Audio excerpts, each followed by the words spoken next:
seen, visionaries, and then that triggering a tsunami that washes from, say, Nova Scotia to Key West. I think that potential is there. And, of course, Discovery Channel and Learning Channel has had some specials like this now. So it's in the psyche. It's in the subconscious mind. It's coming forward. We need to look at it. We need to, look at the good scientists that are what they think, and we need to monitor these things like I'm sure we're trying to do now. Well, and have to continue. Edgar Cayce, the late great American prophet, talked about an incredible change on North America and the rest of this planet, of course. But his map, his idea of what we will look like in the future is absolutely astounding and frightening, John. Yeah, it is. And if I were to dwell on that, I don't think I'd even raise my voice to warn us. And in other words, if I thought the worst was going to happen, I would just prepare myself, my family, and my 8 grandchildren for this and, for the inevitable. And I do not see that. I do not see that level of destruction. And what I do see, though, is very, very, very many regional disruptions of, power, food and water supplies, and I see it due to seismic activity on the East Coast, by the way. I see it in the Midwest, of course, the New Madrid Fault. This is not no great revelation to people that live in these areas, and you, I know, spend some of your time in St. Louis. Mm-hmm. That's where I am right now. Okay, great. That's good to know. And One more week. Yeah, great. And I see that is going to be, a very active area of this continent, as well as the west coast of the United States. Probably, I see this fault on the west coast, so not breaking on the San Andreas so much, is off the North Mendocino Fault area off of Eureka, California. And I don't know why I sense that. My father, by the way, was born in Eureka, and so, I think, again, I was kind of shamanically tuned to some of these things. I was born in Seattle. I see this cataclysm with Mount Rainier. My dad was born in Eureka. I see the fault breaking there. Could it be symbolic? Sure, it could be. Do I think it is? No, I don't. I think that I'm seeing something very valid. Are you seeing a way out, though, for all of us with this, John, because you are a positive thinker? Yeah, yes, I am, and the positive nature comes from the idea that I don't feel we're victims. I think we're all responsible for whatever we do get dealt. I want to take my share of the responsibility, and part of what I can do is raise my voice to raise the level of consciousness, to continue writing and speaking and talking to folks and say, hey, if you're in agreement with me that we can do something about this, let's put all the trivial pursuits aside, that we might have going on in our lives, and let's really focus on stabilizing our relationships with ourselves, our family, our coworkers, etc., and see if we can't pull this country together long enough and powerfully enough to make a huge difference in the geology and the climate changes, etc.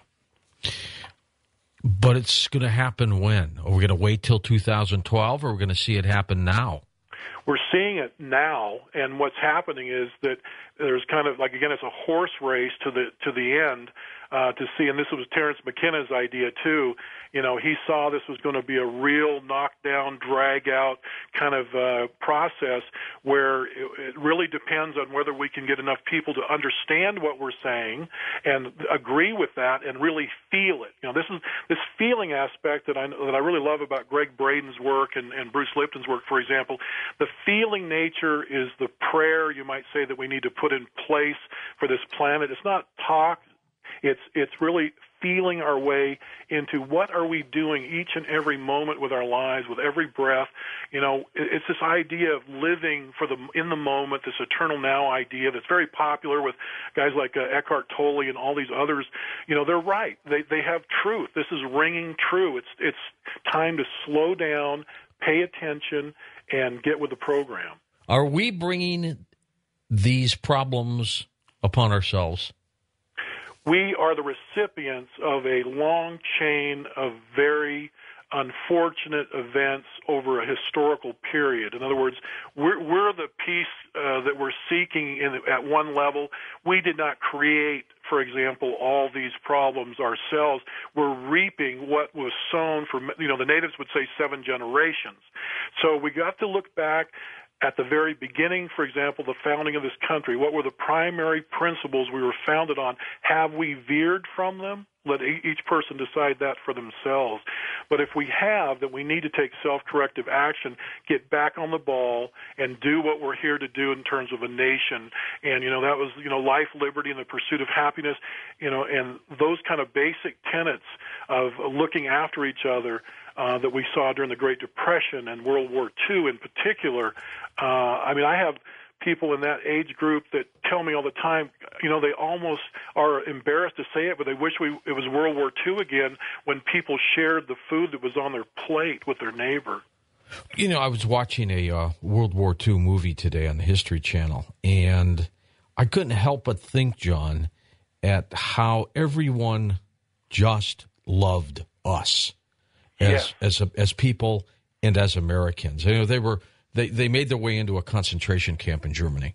And, it was absolutely riveting. And it was a movie. But, it was amazing how the French, all of them, they just loved us. How things have changed. What the heck happened? Yes, we really took our eye off the ball, and what we got caught up in is this idea of better living through chemistry. Well, now the chemicals are, in our rivers and in our air and in our blood, and we're becoming so toxic. Forget for a moment global warming. I think that's a natural event. I do not think that our industrialization has had a whole lot to do with that. One volcano belching for a few days will erase all that global heat, that warming real quick, and we'll go trigger, a mini ice age if we get too much of that going on. So there's some self-corrective, mechanisms in place. But what have we really failed to do is, love our neighbor as ourselves. And I think that's a truism that'll never, go away. We're connected to each other through our DNA, through the breath we take. I love these metaphors when people say, the same molecules that Jesus, had in his lungs 2,000 years ago, we have at least a few of those particles in us. That's deep connectivity, isn't it? The God particle, huh? The Higgs boson. Yeah, we could get into that physics, but, that's right. Everything is connected, and that's what scientists are looking for now. The physicists are looking for the connecting link that gives mass to every other particle. They call it the God particle, but, what it is, it's really, the tie that binds us all together. How would you categorize yourself? What would you call yourself, John? Well, I'm definitely a shaman in training, and I say that because I don't think I'll ever become a journeyman. I'll be an apprentice shaman because I'm a white man. I'm Scottish. I was not born into a native tribe. I don't ever want to claim that I have that shamanic blood in me, but I certainly have the heart of the shaman, the strong. The idea. This is a good day to die. I can relate to Geronimo and others, and I love visiting the native sites. But I'm really a futurist because a futurist is someone who looks at patterns and sees trends coming out from the data and then has the insight to talk about that. John, when we come back, let's talk about some of the near-death experience stories, and then later on we'll open up the phone lines for you, too. I'm George Noory, back in a moment on Coast to Coast AM. Next with John Jay Harper, near-death experiences on Coast to Coast AM. And welcome back to Coast. I'm George Noory, John Jay Harper with us. John, you have been interviewing people for years now who have experienced near-death experiences.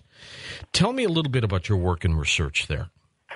Well, back in the 1980s, right after I had this close encounter with my supposedly deceased physicist friend George, I started attending the International Association of Near-Death Studies meetings in Seattle. And that's where I came across people that, now are common names. And I really was moved by these stories. I just initially didn't know what to think of them. I came from this left-brain scientific world, and now I was being introduced to these otherworldly stories of surviving death and going into other realms of existence. And again, it's the world of the shaman, the walking between the worlds concept. But as I, met people like Betty Eadie and others, and started, going to different events, coming up with Daniel Brinkley and Mellon Thomas Benedict and others and so on and so forth, I realized that when I was in their presence, they had this strong magnetic